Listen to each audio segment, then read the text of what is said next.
Shalom, bien-aimés dans le Seigneur, soyez bienvenus ici sur Rema Frequency TV, le réseau de la gloire de Dieu. Et j'ose croire que vous êtes bien installés là où est-ce que vous êtes, car je sais que Dieu a quelque chose à nous offrir en ce moment. Et si c'est votre première fois que vous êtes ici, en tout cas, je vous invite à liker, à commenter, à partager autour de vous afin que plusieurs puissent en bénéficier de ce moment précieux dans la présence de Dieu. Parce que je sais que Dieu nous parle en tout temps, en toutes circonstances, de différentes manières. Et maintenant, Dieu attend de nous qu'on puisse prendre garde de chaque chose que Dieu nous donne. Amen. Nous prions le Seigneur. Seigneur, merci pour ce moment que tu nous donnes dans ta présence. Parce que nous avons besoin de toi, nous avons besoin d'être enseignés par toi, toi le Dieu des esprits des prophètes. Shakristo brede kaba kanta ya baba baba. Kalalabro siglagai. Merci Seigneur pour ta présence, pour ta gloire, qui est présent au milieu de nous, toi le Dieu des esprits des prophètes, le Dieu qui habite en nous par le Saint-Esprit. Merci Seigneur pour ta grâce, ta souveraineté, ta majesté. Seigneur, en ce moment, je te remets ce temps de la parole entre tes mains. Règne en maître au nom de Jésus. Parle au travers, Seigneur, le prédicateur, l'orateur, qui puisse parler de ta part et que chacun puisse comprendre ta parole au nom de Jésus. Louange, honneur et majesté reviennent au nom de Jésus-Christ de Nazareth que j'ai ainsi prié. Amen. Amen, bien-aimé Seigneur. Nous allons lire deux textes qui vont nous aider à comprendre notre thématique. Exode chapitre 27, verset 1er jusqu'au verset 8. Nous lisons la parole, nous lisons. Il dit ceci. Tu feras l'autel de bois d'acacia. Sa longueur sera de 5 coudées et sa largeur de 5 coudées. L'autel sera carré et sa hauteur sera de 3 coudées. Tu feras aux 4 coins des cornes qui sortiront de l'autel et tu le couvriras d'airain. Tu feras pour l'autel des cendriers, des pelles, des bassins, des fourchettes et des brasiers. Tu feras d'airain tous ces ustensiles. Tu feras à l'autel une grille d'airain en forme de treillis et tu mettras 4 anneaux d'airain aux 4 coins du treillis. Tu le placeras au-dessous du rebord de l'autel à partir du bas jusqu'à la moitié de la hauteur de l'autel. Tu feras des barres pour l'autel, des barres de bois d'acacia et tu les couvriras d'airain. On passera les barres dans les anneaux et les barres seront aux 2 côtés de l'autel quand on le portera. Tu le feras creux avec des planches, il sera fait tel qu'il t'est montré sur la montagne. Exode chapitre 30,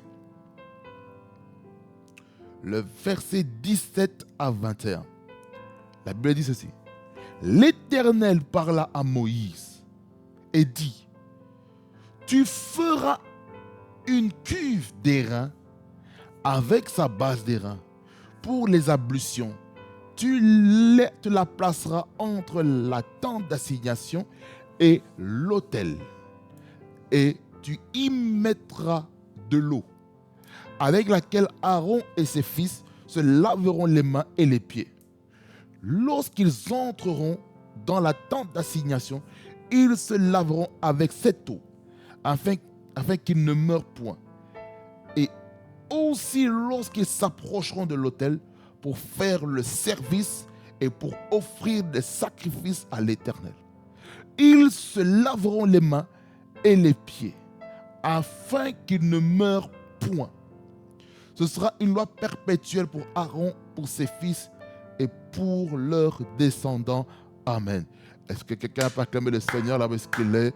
Au nom de Jésus-Christ, notre Seigneur. Bien-aimé dans le Seigneur, le thème de mon message en ce moment, c'est la révélation de l'autel et la cuve d'airain.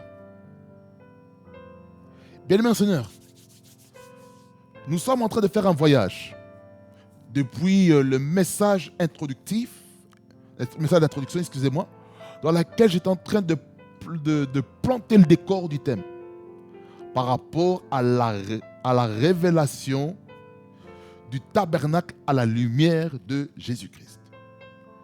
Ensuite, dans le second message, je vais parler de la révélation de la porte du parvis et le parvis. Je vais montrer que pour entrer dans le parvis, il faut qu'on soit sauvé. Parce que ce qui est en dehors du camp, c'est pour toutes les personnes qui n'ont pas accepté Jésus-Christ comme Seigneur et Sauveur. Et lorsque maintenant on veut accéder dans la présence de Dieu, il faut être sauvé. Parce que la porte des brebis, dans laquelle Jésus-Christ est la porte des brebis, qui nous a introduits auprès du Père en étant le chemin, la vérité et la vie. Et nul ne peut venir au Père que par Jésus-Christ. Donc ça veut dire que Jésus-Christ, il est l'unique chemin. C'est-à-dire qu'il n'y a pas d'autre chemin pour accéder à la présence de Jésus. Il n'y a pas d'autre chemin que Jésus. Ensuite, lorsqu'on entre maintenant dans le parvis, on doit entrer avec la louange, l'adoration, les cantiques d'action de grâce auprès du Seigneur Jésus-Christ. Maintenant que nous sommes entrés dans le parvis, selon la définition qui dit que c'est une cour qui couvre la tente d'assignation, qui couvre le lieu saint et le lieu très saint, il couvre tout cela. J'ai dit que la cour était accessible à tout le peuple d'Israël dans le contexte historique. Maintenant, si on doit le contextualiser à aujourd'hui, ça correspond à toute l'assemblée des saints qui se rassemblent dans la maison de Dieu pour louer et adorer le Seigneur. Et là maintenant, il y a encore un autre schéma que je vais vous montrer aujourd'hui. C'est le schéma de l'autel d'airain et la cuve d'airain. Il y a deux éléments ici que j'aimerais vraiment vous attirer votre attention. Vous allez comprendre que l'autel d'airain est un autel dans lequel on offrait des holocaustes. On offrait des holocaustes, cet autel, afin que le peuple de Dieu soit pardonné de leurs péchés. Parce que l'autel d'airain, à la lumière de Christ, je ne vais pas encore aller là, mais je vais vous expliquer un petit peu en quoi ça consistait. C'est la première chose en fait qui se présente devant nous. Lorsque on entre dans le parvis, la première chose qui est devant nous, c'est l'autel d'airain. C'est la première chose que nous rencontrons. Il faut savoir que ce n'est pas la personne qui amène l'agneau expiatoire, le bouc, l'holocauste qui sacrifie. Ce n'est pas lui. C'est le sacrificateur qui va offrir au nom de la personne qui a péché. Cependant, ce que les Écritures essaient de nous dire ici, qui m'a vraiment bouleversé, c'est dans Lévitique chapitre 4, le verset 7, 10 et 18. Il nous dit quelque chose de merveilleux que j'aimerais vraiment vous faire part. Luc 4, verset 7, ensuite verset 10, après le verset 18. Le verset 7, il dit « Le sacrificateur mettra du sang sur les cornes de l'autel des parfums odoriférants. » Ça, on va en parler après, sur l'autel des parfums, qui est devant l'Éternel dans la tente d'assignation. Ça veut dire la tente d'assignation, c'est à partir du lieu saint. On va en parler plus loin. Et il répandra tout le sang du taureau au pied de l'autel des holocaustes, appelé ici l'autel d'airain. Parce que l'autel d'airain a aussi comme synonyme l'autel des holocaustes, qui est beaucoup utilisé dans le livre de Lévitique par rapport aux lois des sacrifices, des ablutions, l'expiation qu'il fallait faire. Et chacun de ces sacrifices avait une symbolique rattachée à la personne de Jésus-Christ. Mais là, je vous dirai ça plus tard. Parce que je pense que je vais aborder un thème dans la suite des temps sur les types de dons, les types de sacrifices à la lumière de Jésus-Christ. Afin que l'Église ne puisse pas rester dans les pratiques faites dans l'Ancien Testament pour le ramener dans le Nouveau Testament.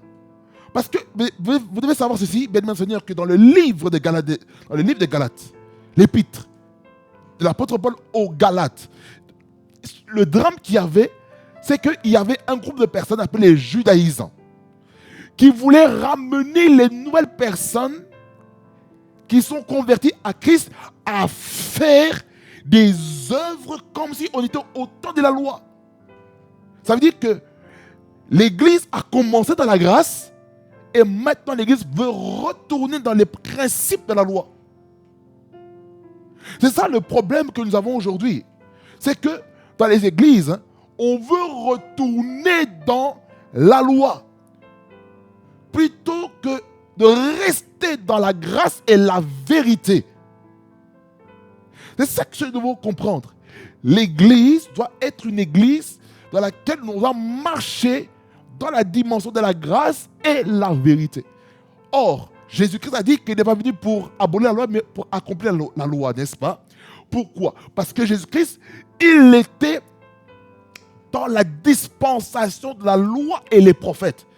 Et la dispensation de la loi et les prophètes a été caduque à partir de Actes des Apôtres, chapitre 2, lors de la naissance de l'Église. Ceci n'est pas le sujet. Mais je ramène maintenant encore dans le contexte maintenant de notre message de la révélation sur l'autel et la cuve d'airain. L'autel d'airain, quand on voit ici déjà, Lévitique 4, verset 7, que le sang devait être versé totalement sur l'autel des holocaustes ou l'autel d'airain. Là, ici, on voit le sacrificateur. C'est le sacrificateur qui offre ça. Première chose, au verset 10, qu'est-ce qu'il dit? Les sacrificateurs enlèvera. C'est parti comme on enlève du taureau dans le sacrifice acte de grâce et il les brûlera sur l'autel des holocaustes. Là, ici, dans le contexte de Lévitique 4, il parle des sacrifices d'expiation. Il parle des holocaustes. Le verset 17, il dit, il mettra du sang sur les cordes de l'autel qui est devant l'Éternel dans la tente d'assignation et il répandra tout le sang sur l'autel des holocaustes qui est à l'entrée de la tente d'assignation. Mais il y a une chose qui m'a un peu bouleversé un peu plus haut.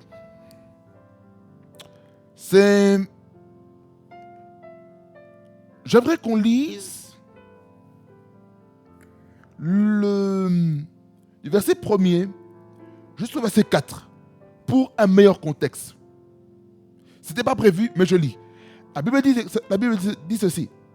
L'Éternel parla à Moïse et dit, parle aux enfants d'Israël et dit, lorsque quelqu'un péchera involontairement contre l'un des commandements, les commandements qui est écrit à partir de Exode, chapitre 20, jusqu'à Exode, le verset 24.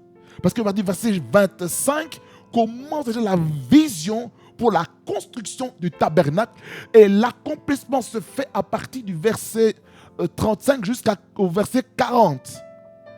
Verset 35 à 40, c'est la mise en pratique de la vision reçue d'Exode 25 jusqu'à Exode chapitre 34.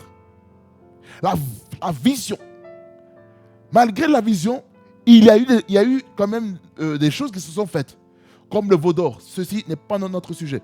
Ça, c'est un autel contraire à ceux de Dieu. Parce que notre Dieu est un Dieu jaloux, selon Exode chapitre 20. Je ne vais pas aller là-dedans. Je répète, je lis maintenant le verset 2 ici. Je relis encore le verset 2. Parle aux enfants d'Israël et dit, lorsque quelqu'un péchera involontairement contre l'un des commandements de l'Éternel en faisant des choses qui ne doivent point se faire. Ici, maintenant, il y a des portraits ici qui va se dessiner.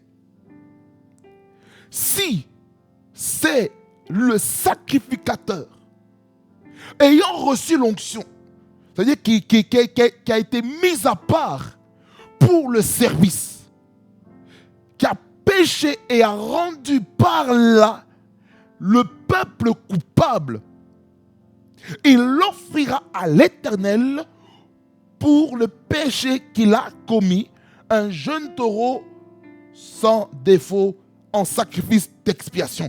Ici, on voit ici que le péché du leader va affecter, va impacter automatiquement le peuple de Dieu. Ça veut dire que ici, le sacrificateur qui est le leader, qui est le responsable, peut attirer des problèmes, peut amener la condamnation, la culpabilité sur le peuple.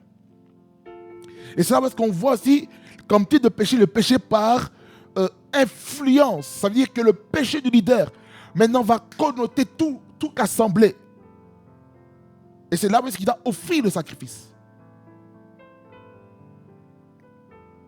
Ensuite, il dit, il amènera le taureau à l'entrée de la tente d'assignation devant l'Éternel et il posera sa main sur la tête du taureau qu'il l'égorgera devant l'Éternel. Vous voyez l'imposition des mains. L'imposition des mains sur le sacrifice. Le sacrificateur ayant reçu l'onction prendra du sang du taureau et l'apportera dans la tente d'assignation. Et puis il dit, il trempera son doigt dans le sang et il en fera 7 fois l'aspersion devant l'Éternel en face du voile du sanctuaire. Le sacrificateur, et puis le verset 7, etc. Voyez, du verset 1er jusqu'au verset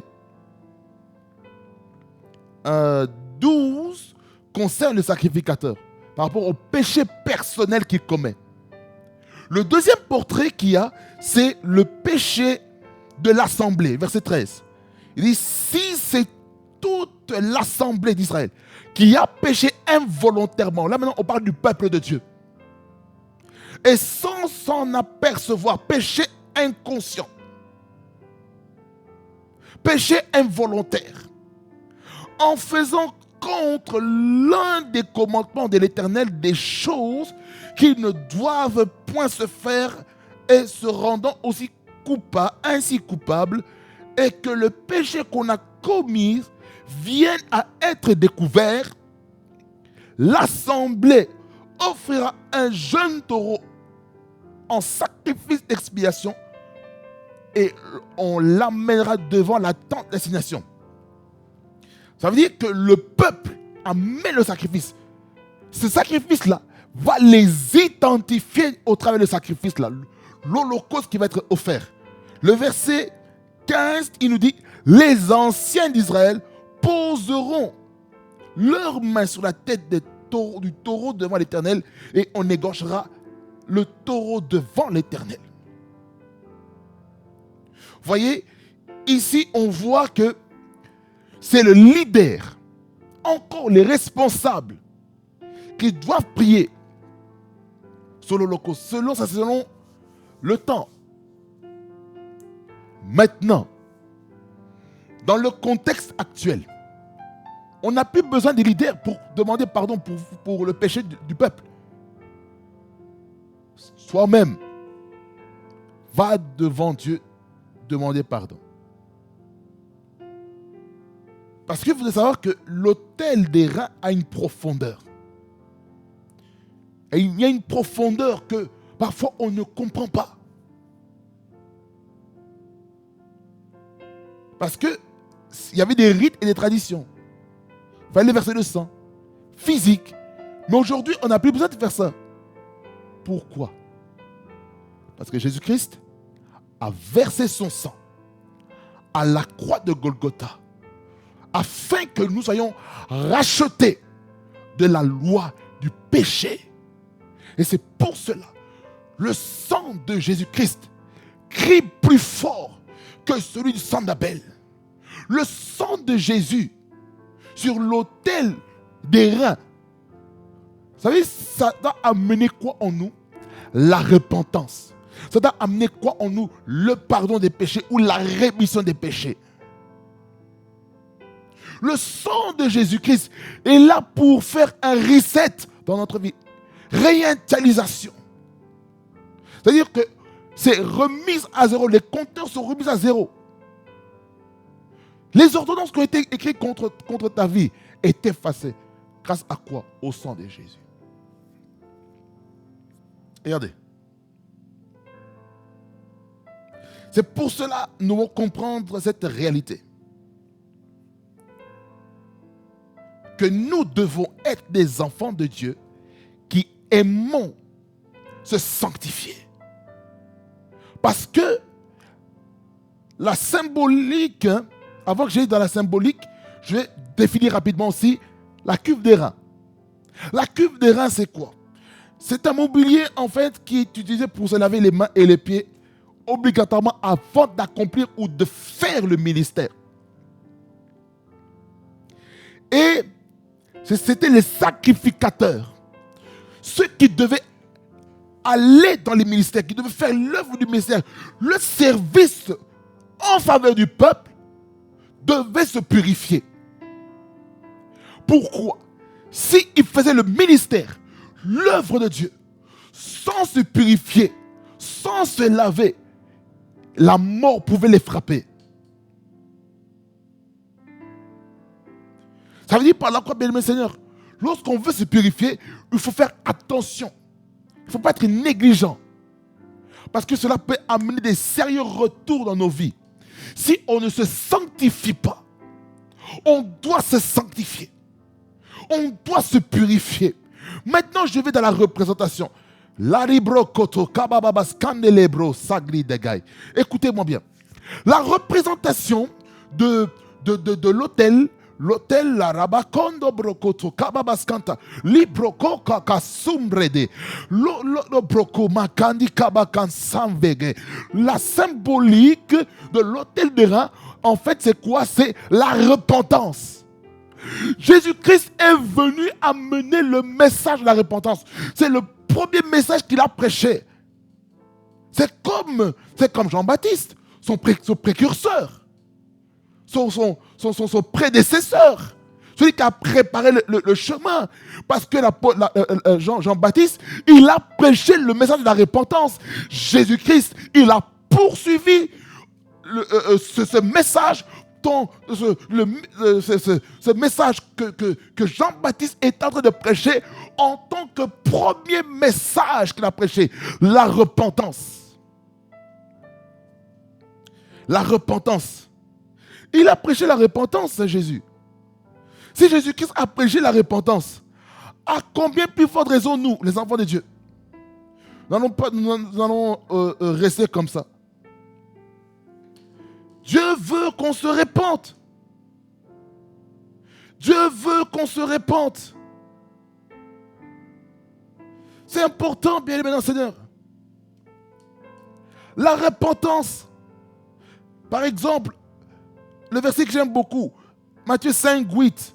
Heureux ceux qui ont le cœur pur, qu'elles verront Dieu. Cela exige quoi? La pureté, la sanctification. Oh, kabakondo rebos. Kratia maraga yamborobro siga karabrosa. Jésus-Christ, dans tous ses premiers messages, Dieu veut vraiment qu'on se purifie. Dieu veut qu'on se purifie. Il veut qu'on se purifie. La purification est très importante. Si on ne se purifie pas, il y a danger. Il y a danger. Donc, Jésus-Christ, lorsqu'il est mort sur la croix, qu'est-ce qui est sorti? Qu'est-ce qui est sorti? Le sang et l'eau.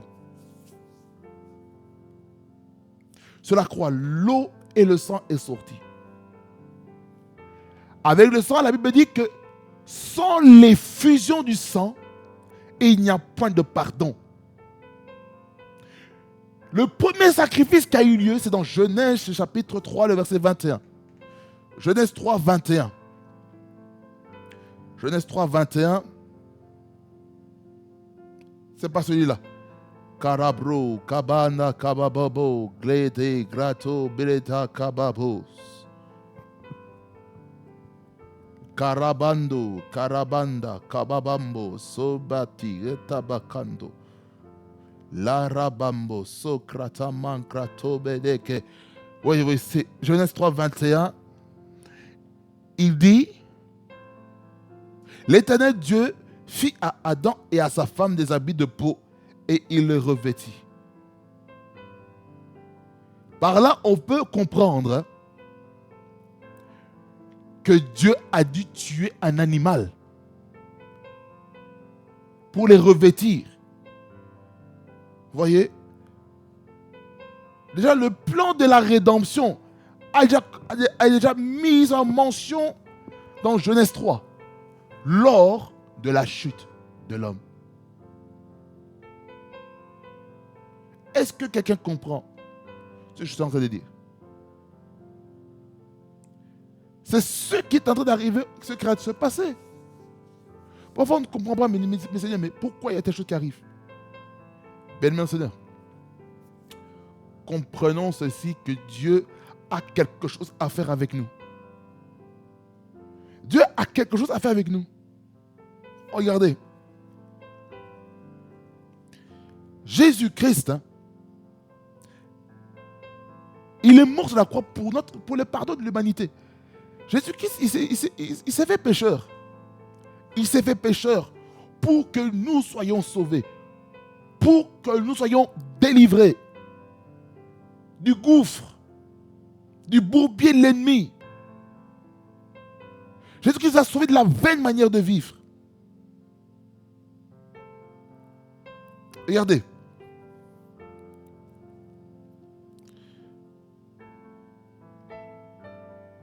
Oh my God. Le sang. Le sang. Là, je parle sur l'autel. L'autel des reins. Le sang sacrifié, pardonné. Et lorsque l'agneau est consumé par le feu, qu'est-ce qu'on voit? On voit des cendres. Les cendres de la victime expiatoire. Et vu qu'on voit le sang de la victime expiatoire, comprenons ceci, bien-aimés dans le Seigneur, que Jésus est là pour amener des choses nouvelles. Il est là pour amener des choses nouvelles, bien-aimés dans le Seigneur. C'est pourquoi nous devons enlever toute forme de culpabilité. Tu as demandé pardon à Dieu. Dieu t'a pardonné. La Bible dit dans Romains 8, verset 1er, il a maintenant plus aucune condamnation pour ceux qui marchent en Jésus-Christ. Dans d'autres versets, ils ajoutent qu'ils marchent non selon la chair, mais selon l'esprit. N'est-ce pas? En Christ, nous ne sommes plus condamnés.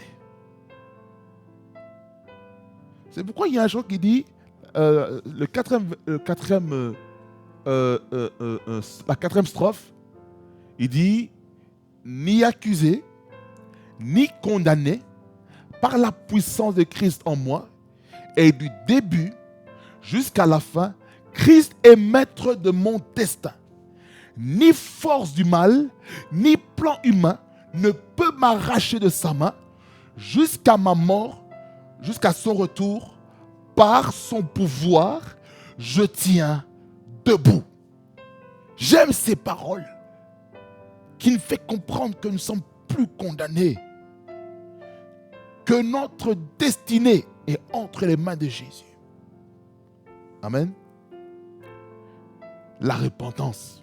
Le sang nous amène à la repentance, nous amène au pardon. Le sang, c'est là où est-ce qu'il y a la vie.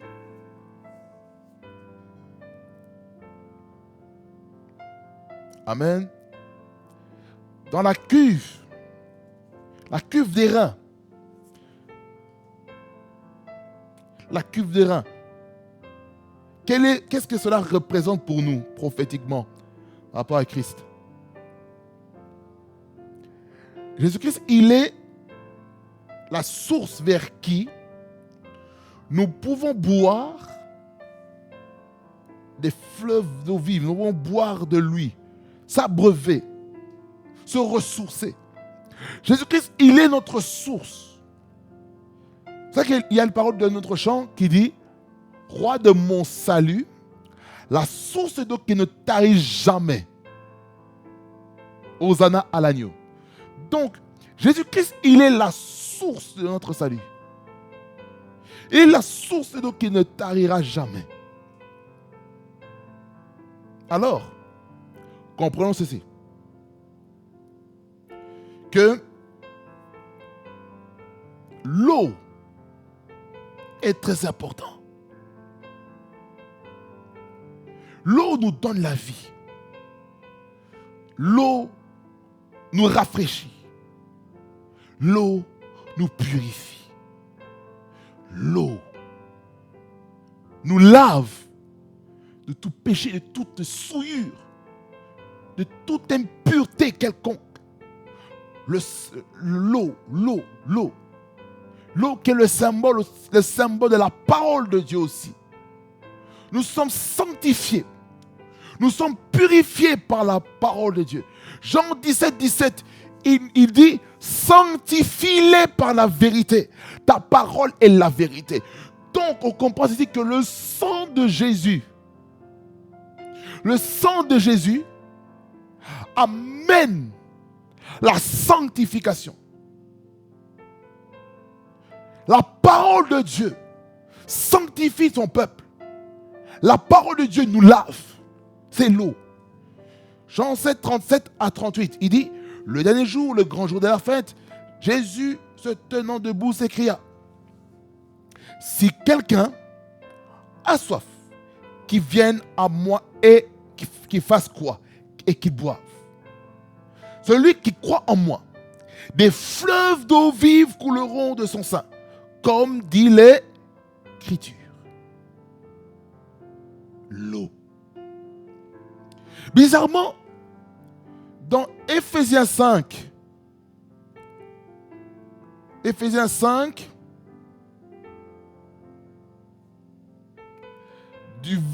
du verset 25, et le suivant, il dit, par rapport au mariage, il est en train de dire ceci: Marie, que chacun aime sa femme comme Christ a aimé l'Église et s'est livré lui-même pour elle. Regardez, Jésus-Christ, il s'est livré lui-même pour que l'Église puisse être enfantée. Lorsqu'il est mort, lorsqu'il a dit Tetelestai, tout est accompli, il a remis son esprit entre les mains de Dieu, il est mort. Là, il a été plongé dans un profond sommeil pendant 3 jours. Et le 3e jour, il s'est réveillé. On a percé sa côte. On a percé sa côte. Genèse 2. Le premier homme, Adam, a été plongé dans un profond sommeil. Dieu l'a retiré une côte de lui pour former la femme. Et lorsqu'il s'est réveillé, il a vu la femme, il a dit: voici cette fois-ci l'os de mes os, chair de ma chair, et on l'appellera femme, parce qu'elle a été tirée de l'homme, comme dit les Saintes Écritures. Ici encore, au verset Éphésiens 5, verset 25 et suivant, il dit: Marie, que chacun aime sa femme comme Christ a aimé l'Église et s'est livré lui-même pour elle. Donc c'est volontaire. Donc lorsqu'on se livre soi-même, c'est volontaire, ce n'est pas involontaire. Dans quel but lorsque l'homme doit aimer sa femme. Verset 26 et le suivant. Afin de faire quoi? De la sanctifier. Comment? Comment elle sera sanctifiée? La sanctification de la femme ou par ricochet, qui est la révélation par rapport à l'Église. La sanctifier en la purifiant. L'eau. Et en la lavant par l'eau de la parole. Donc en réalité, ça veut dire quoi? On doit se purifier, se laver grâce à la parole de Dieu. La parole de Dieu va nous laver de toute forme d'impureté, toute forme d'iniquité que Dieu n'aime pas en nous. Le sang de Jésus-Christ va nous laver de ces déchets spirituels qui pourraient nous empêcher que Dieu réponde à nos prières. Mon bien-aimé, quelle est la chose qui peut t'empêcher d'accéder dans la présence de Dieu? Est-ce que c'est le mensonge? Est-ce que c'est l'impudicité? Est-ce que c'est la débauche? Est-ce que c'est l'impureté? Est-ce que c'est la jalousie? Médisance? Jalousie? Querelle? Division? Les sectes? Comme on a appris le mois dernier sur les œuvres de la chair, qui est l'ennemi numéro 1 du fruit de l'esprit. La sorcellerie, l'envoûtement, la divination, l'esprit de Python.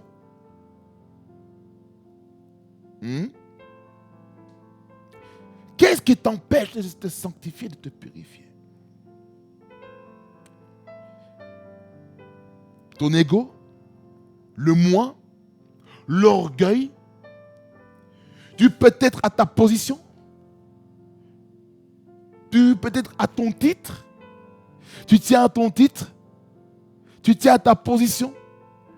Plutôt d'être un enfant de Dieu avant d'être un serviteur de Dieu. C'est peut-être ça qui te détruit. D'être purifié. Vous voyez le problème? C'est fort, mais je dois le dire. C'est la parole de Dieu qui nous nettoie. La parole de Dieu. La parole de Dieu. L'eau de la parole. Dans Jean 3, Garabondo, Barabondo, Kroti, Gabando, Kroto, Kabambo, Kota. Jean 3, verset 5, il dit, Jésus répondit, en vérité, je te le dis, si un homme ne naît d'eau et d'esprit, il ne peut entrer dans le royaume de Dieu. L'eau aussi nous permet de naître de nouveau. L'eau, c'est quoi? C'est la parole. Tu ne peux pas naître de nouveau sans avoir écouté la parole de Dieu. C'est impossible. Il faut la parole. Ce ne sont pas des expériences. Certes, tu peux avoir l'expérience. Mais l'eau, c'est quoi? C'est la parole de Dieu qui te sanctifie, qui te purifie. Ça veut dire quand on dit si un homme ne naît d'eau et d'esprit, ça veut dire par là quoi? Si un homme n'est né dans la sanctification, dans la sainteté et dans le Saint-Esprit, il ne peut pas entrer dans le royaume de Dieu. C'est impossible.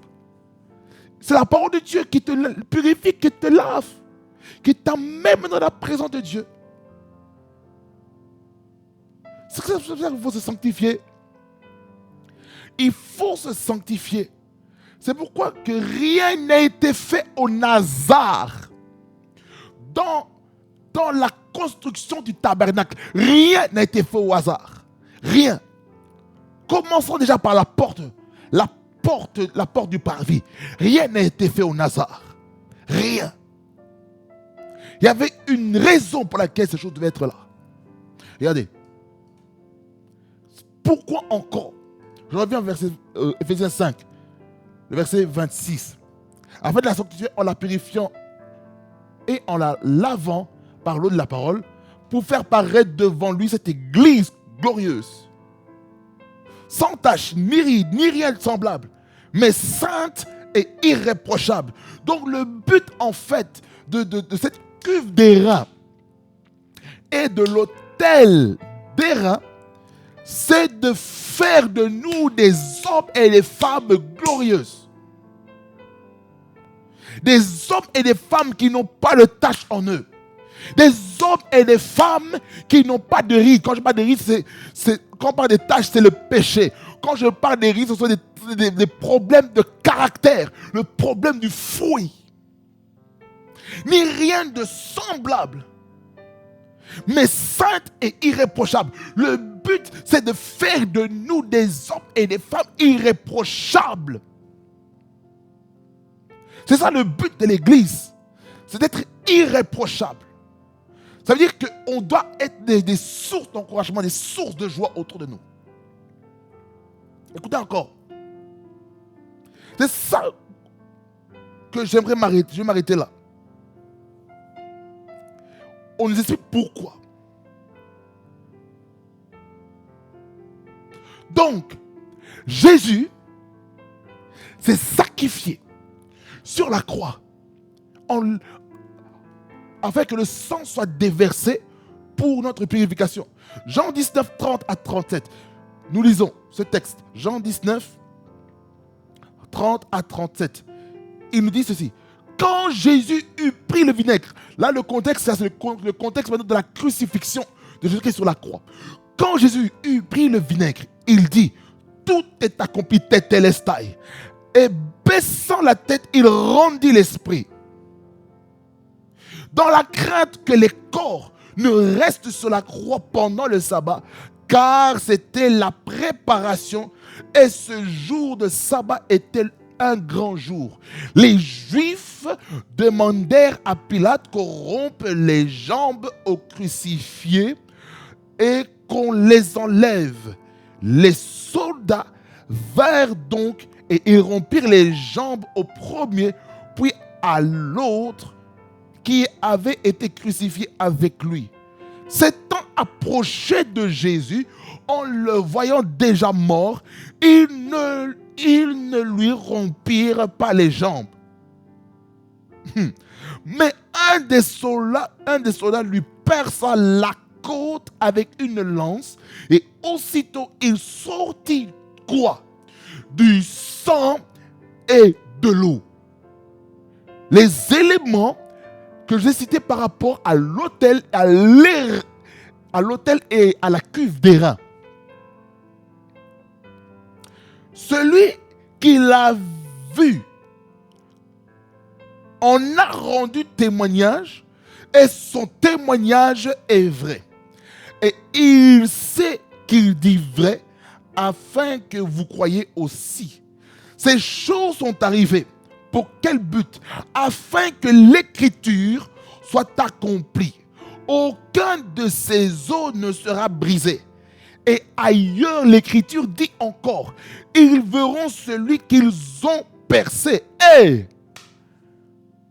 Bien-aimés dans le Seigneur, ce texte ici est en train de dire que la crucifixion de Jésus-Christ a été l'accomplissement des paroles prophétiques écrites dans les Écritures, proprement appelées la prophétie de l'Écriture.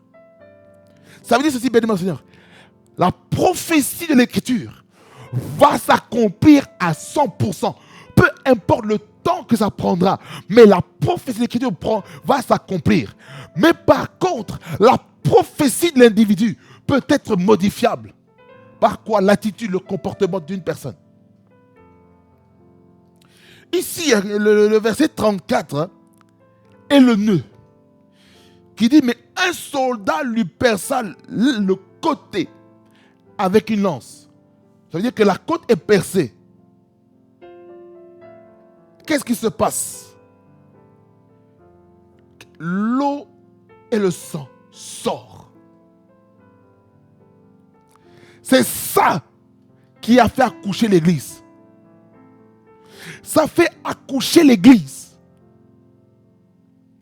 C'est ce que nous devons comprendre dans ce thème-ci, bien-aimés dans le Seigneur. Écoutez-moi bien.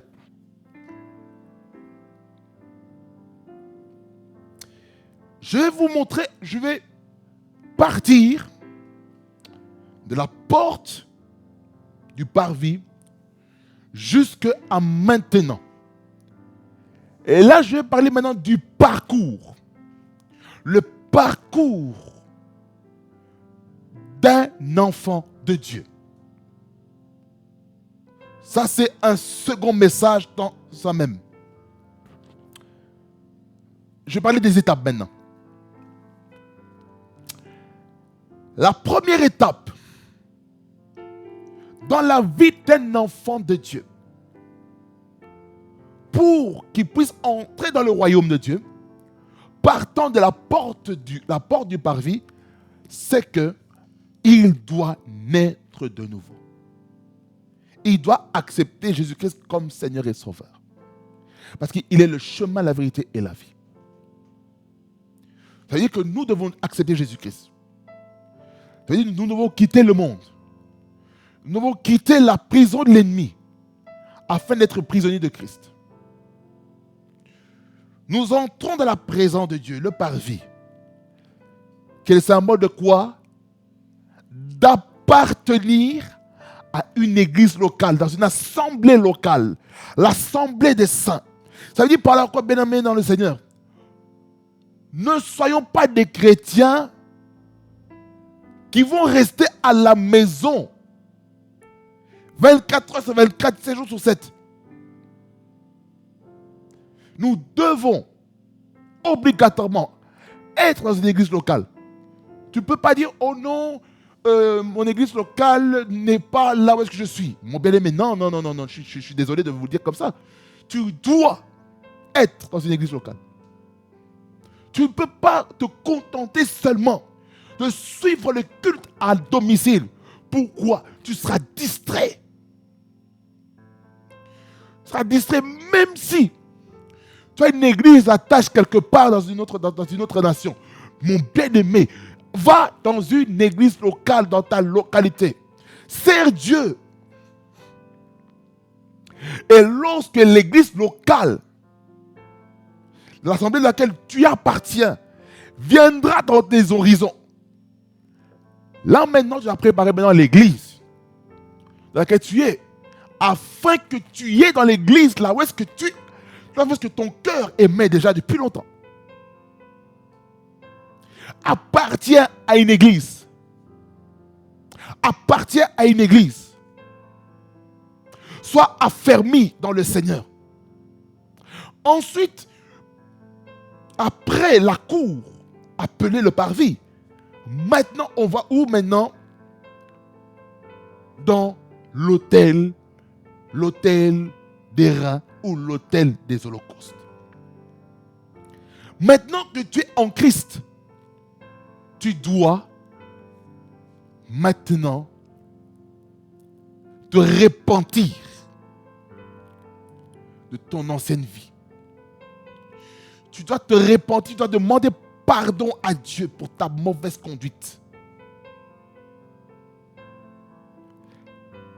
Tu dois te sanctifier. Tu dois te purifier. Là maintenant, là je ne parle pas encore de la cuve des reins. Tu dois te sanctifier. Tu dois consumer ta vieille nature, la nature pécheresse en toi. La Bible dit dans 2 Corinthiens 5, 17, il nous dit, si quelqu'un est en Christ, il est une nouvelle créature. Les choses anciennes sont passées et voici toutes choses sont devenues nouvelles. Ça veut dire que lorsqu'on est en Christ, nous devons regarder sur l'autel des reins les cendres de notre vie passée qui nous retenait, qui est consumée par le feu. C'est pourquoi il faut demander que le feu du fondeur, le feu du Saint-Esprit vienne consumer toute plante, toute racine que le Père Céleste n'a point plantée en toi. Et lorsque cette racine-là, qui a persisté, qui a perduré pendant longtemps, a été consumée par le feu dévorant, car notre Dieu est le feu dévorant, maintenant tu vas voir les cendres. Il n'y aura plus de l'effet sur ta vie. Ensuite, une fois que tu t'es converti, une fois que tu as demandé pardon, une fois que tu t'es repenti, une fois que tu as demandé à Dieu de renoncer aux œuvres mortes, maintenant, purifie-toi dans la cuve des reins afin de découvrir dans quel domaine tu dois servir Dieu à ses desseins. C'est pourquoi j'ai dit en introduction, chacun doit découvrir le modèle que Dieu lui donne pour bâtir le tabernacle. Et j'aimerais dire aussi d'avance, chacun doit savoir à quoi Dieu l'a appelé. À quoi Dieu t'a appelé? Je ne sais pas pourquoi je dis ça, mais à quoi Dieu t'a appelé? Et c'est pour ça que tu as besoin de te purifier, de te laver avec la parole. C'est la parole de Dieu qui va te révéler dans quoi est-ce que tu dois servir. Parce que là, dans le contexte historique, c'était les sacrificateurs, les Lévites qui servaient Dieu dans la cour, dans le parvis, dans le lieu saint et dans le lieu très saint. Les Lévites c'était dans le lieu saint. Et le souverain sacrificateur, il y avait un seul qui allait dans le lieu très saint. On en parlera après. Donc, le parvis est accessible à tout le monde. Maintenant, le péché de chacun doit être offert sur l'autel. Et lorsque c'est ouvert sur l'autel, ce qui se passe, maintenant on passe vers l'autre étape, la consécration. L'eau qui se trouve dans la cuve des reins doit nous amener à la consécration pour le service. Romains 12, le verset 1er jusqu'au verset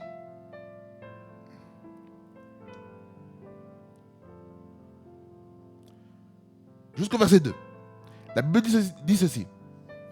Je vous exhorte donc, frères, par les compassions de Dieu, à offrir vos corps comme un sacrifice vivant, saint, agréable à Dieu, ce qui sera de votre part un culte raisonnable. Voyez, déjà l'apôtre Paul, il nous parle du sacrifice, l'Holocauste. Ici, il ne parle pas dans la dimension de l'Ancien Testament. Ici, il parle dans la dimension de la Nouvelle Alliance, dans laquelle nous devons nous offrir. Il n'y a plus de ça à offrir. Nous rendons grâce à Dieu, parce que le sang de Jésus-Christ a été offert une fois pour toutes, pour le passé, le présent et le futur. Et ce sang a, jusqu'à aujourd'hui, de l'efficacité dans nos vies. Je vous exhorte donc, frères, par les confessions de Dieu, à offrir vos corps comme un sacrifice. Ça veut dire que maintenant, on ne s'appartient plus. Tout de toi doit être consumé. Tout de toi. Tout de toi doit être consumé. Les aspirations qui ne glorifient pas Dieu doivent être consumées. Les idoles dans ta vie doivent être consumées. Les plans sataniques, les plans humains, les idoles que tu as passé dans ta vie doivent être consumés. Sacrifice vivant, saint, agréable à Dieu. C'est-à-dire que toi, tu dois être le sacrifice parce que tu es l'autel. Tu es l'autel ambulant par laquelle l'offrande doit être offerte. L'offrande, le sacrifice. Ça veut dire que c'est dur de se donner à Christ. De soi-même, c'est difficile. Mais lorsque tu as le Saint-Esprit en toi, il sera très facile de t'offrir comme un sacrifice. C'est que ça sera de votre part un culte raisonnable. C'est-à-dire que le sacrifice de soi est déjà le début d'un culte ou d'un service raisonnable à Dieu. Ça veut dire par là que tu ne peux pas servir Dieu sans te sacrifier, sans te purifier, sans te laver. C'est impossible. Et lorsque tu le fais, verset 2, il dit, ne vous conformez pas au siècle présent. Dans d'autres versions, on dit, ne vous conformez pas aux habitudes, aux habitudes, aux traditions de ce monde. Mais soyez transformés par le renouvellement d'intelligence. Donc, lorsqu'on vient en Jésus-Christ, on vient avec tout. Même notre cerveau doit être renouvelé. Tu réfléchis d'une telle manière. Ton cerveau doit être renouvelé. Il doit être transformé par le renouvellement de l'intelligence. Dans quel but? Afin que vous discerniez quelle est la volonté de Dieu. La volonté de Dieu, elle est comment? Elle est bonne, agréable et parfaite. Écoutez-moi bien. Écoutez-moi attentivement. Je vais vous dire une chose. Lorsqu'on se consacre, ceux qui ne connaissent pas Christ, ils vont considérer comme si l'Église a fait un lavage de cerveau. N'est-ce pas? Dites-leur qu'ils ont raison. Pourquoi? Parce que l'Église a été l'instrument de transformation, du renouvellement de l'intelligence. L'Église doit être un endroit où notre intelligence est renouvelée. Il faut être renouvelé dans notre intelligence. Pas seulement à l'église, mais il faut qu'on renouvelle notre intelligence, même lorsqu'on est à domicile et qu'on médite la parole de Dieu. On doit renouveler notre intelligence. On renouvelle notre intelligence en ayant aussi un esprit critique vis-à-vis de la parole de Dieu. C'est important, bien-aimés Seigneur. C'est important. C'est important. Si l'Église n'a pas un esprit de réflexion, elle ne pourra pas aller loin. C'est fort. Regardez un peu. Dans Acte 17, versets 10 et 11, je vous ai parlé un petit peu de vérifier les Écritures, vérifier l'exactitude des choses qui sont prêchées, que ce soit sur les réseaux sociaux, que ce soit à l'église, ou que ce soit même aussi pendant les cellules des maisons, que ce soit cellules de maison en présentiel ou comme cellules au sens réseaux sociaux, au niveau plateforme comme Zoom, WhatsApp call, WhatsApp vidéo call, groupe, tout ce qu'on veut. Ou groupe ou Google Hangout ou Google Meet. Toutes les plateformes que les hommes ont placées sur place, que ce soit sur Skype, afin qu'on puisse adorer et louer le Seigneur ensemble, puisse servir à la croissance spirituelle. Regardez ce qu'il est décrit, ce que j'aime ici. Aussitôt, 10 et 11, acte 17, 10 et 11, il dit, aussitôt, les frères firent partir de nuit Paul et Silas pour Bérée. Ah, je vous explique un peu le contexte historique. Le contexte historique, c'est important. Lorsqu'ils furent arrivés, ils entrèrent dans la synagogue des Juifs. Ces Juifs, les Juifs ici, ils n'ont pas décrit les Juifs de Bérée. Ces Juifs avaient des sentiments plus nobles que ceux de Thessalonique. Ils reçurent comment? La parole, ils reçurent la parole comment? Avec beaucoup d'empressement. Ça veut dire ils appréciaient, ils recevaient, ils captaient la parole. Ils étaient réceptifs à la parole. Première chose, lorsque on reçoit la parole, nous devons être réceptifs à la parole. Deuxièmement, il dit, et ils examinaient comme à quelle fréquence? Chaque jour les Écritures. Ça veut dire, lorsque vous finissez d'écouter ce message, je vous en prie, allez vérifier les références bibliques que j'ai dit, et allez faire une étude systématique par vous-même en lisant les commentaires bibliques, en essayant de savoir est-ce que ce que j'ai dit, est-ce que c'est vrai ou c'est faux? Est-ce que ça c'est la saine doctrine ou ça c'est la fausse doctrine? Parce que la doctrine découle du style de vie de l'enseignant de la parole. C'est ça que nous devons comprendre par rapport à la doctrine. La doctrine, c'est la qualité de vie de la personne qui est prêchée, qui est mise en exergue, qui est exposée devant tout le monde.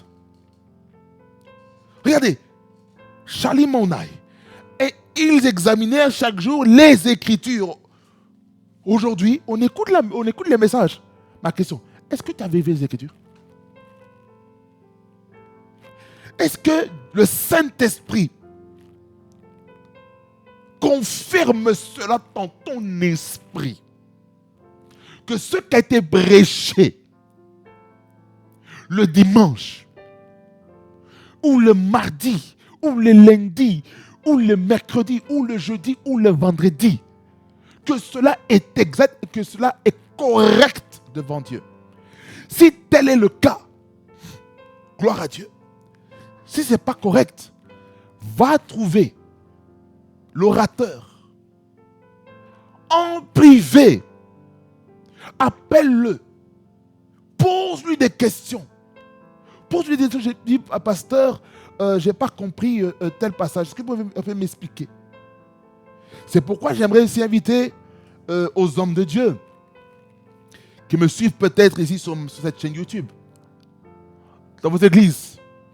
Selon le modèle que Dieu vous a donné, en tout cas, c'est une idée que je vous lance, d'avoir des sessions dans vos églises de questions-réponses par rapport aux thèmes qui ont été prêchés, afin que l'église puisse venir avec des questions comme à l'école. Vous savez, lorsque on va à l'école, lorsque le professeur termine de donner le cours, on lui pose des questions. Soit à la fin du cours ou pendant le cours, on pose des questions. Je n'ai pas compris telle chose. Est-ce que tu peux nous expliquer telle chose? Ou peut-être pendant les examens, on n'a pas compris telle question. On demande un éclaircissement. Peut-être qu'il ne va pas faire grand-chose, mais il va peut-être donner quelques tuyaux. Il ne va pas donner toute la réponse. Vous voyez? Poser des questions, c'est important.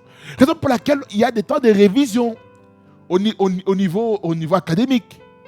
Des révisions qui permettent de savoir quelles sont les questions qu'on est susceptible de recevoir pendant notre examen.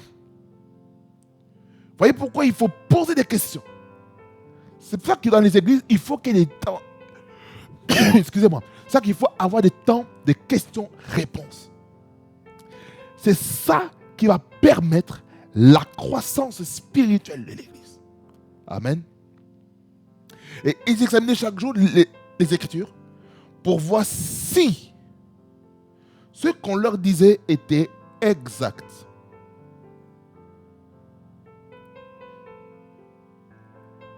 C'est pour ça que malgré que notre intelligence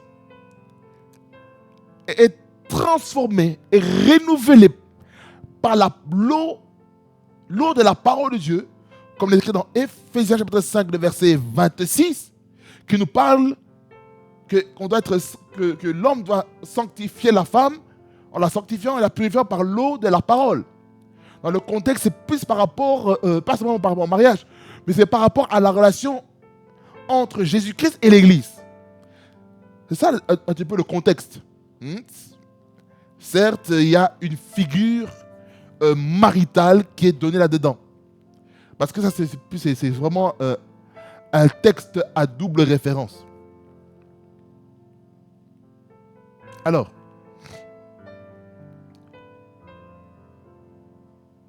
une fois que nous avons renouvelé notre intelligence, nous devons découvrir maintenant à quoi Dieu nous appelle. À quoi est-ce que Dieu nous appelle? C'est important. Une fois que tu sais à quoi Dieu t'appelle, tu ne seras pas en compétition avec ton frère ou ta soeur en Christ. Ni avec un serviteur de Dieu, un homme de Dieu. Il n'y aura plus de compétition. Pourquoi? Parce qu'écoutez-moi très bien.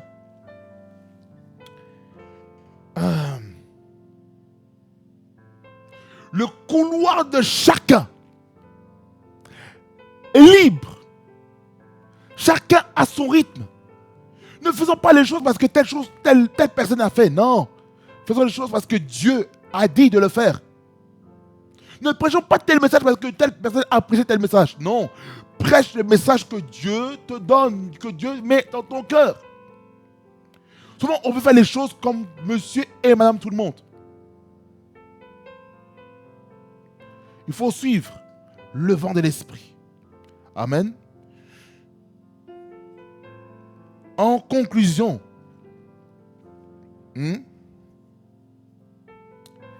l'autel d'airain est un lieu du sacrifice où on offre les holocaustes lorsque nous péchons devant Dieu. Mais Jésus-Christ, il est le sacrifice. Il est l'holocauste qui a été offert à la croix.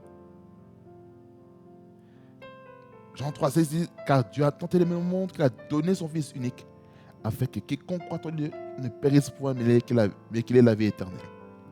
Il a fallu que Jésus-Christ descende sur la terre pour mourir sur la croix pour nous. Il s'est offert volontairement et il a été le sacrifice ultime sur la croix pour le salut de l'humanité. La cuve d'airain, c'est pour la consécration, pour le service. En lavant les mains et en lavant les pieds. Ça veut dire que nos œuvres, les œuvres qu'on doit faire doivent être bénies. Nos mains doivent être bénies lorsque nous faisons quelque chose pour Dieu. Lorsqu'on sert Dieu. Dans n'importe quelle activité que Dieu dans laquelle nous dirige.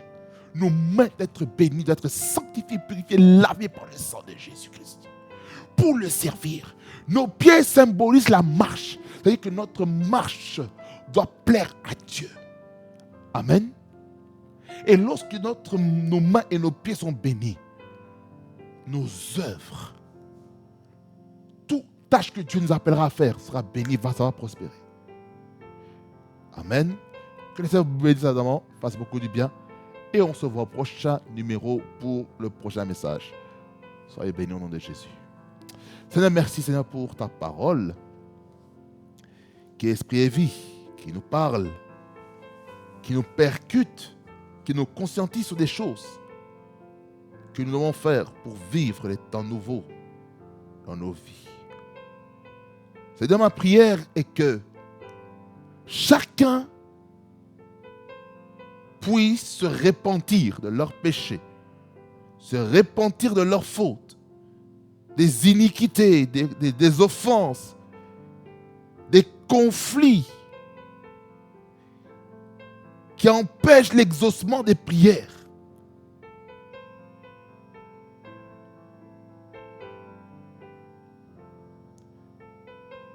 Seigneur,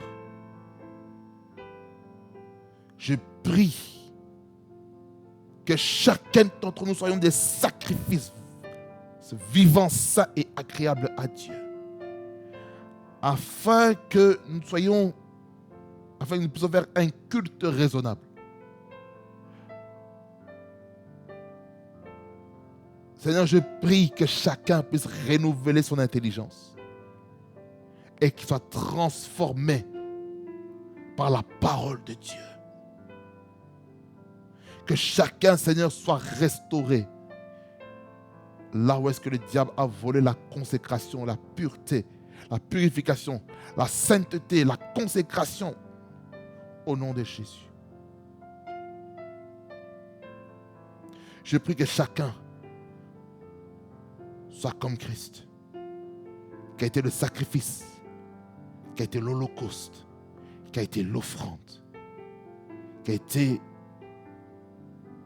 celui par qui le sang a coulé et l'eau a coulé, pour que nous puissions servir Dieu de tout notre cœur, de toute notre âme, de toute notre force et de toute notre pensée. Merci Seigneur Jésus. Garde-nous fidèles à toi Seigneur. Au nom de Jésus que j'ai ainsi prié. Amen. Amen. Que Dieu vous bénisse abondamment. Ça se fasse beaucoup du bien. On est ensemble en Jésus-Christ car le Seigneur est avec nous en tout temps, en toutes circonstances. Réma Fréquency TV, le réseau de la gloire de Dieu. Soyez bénis au nom de Jésus-Christ notre Seigneur. Soyez bénis.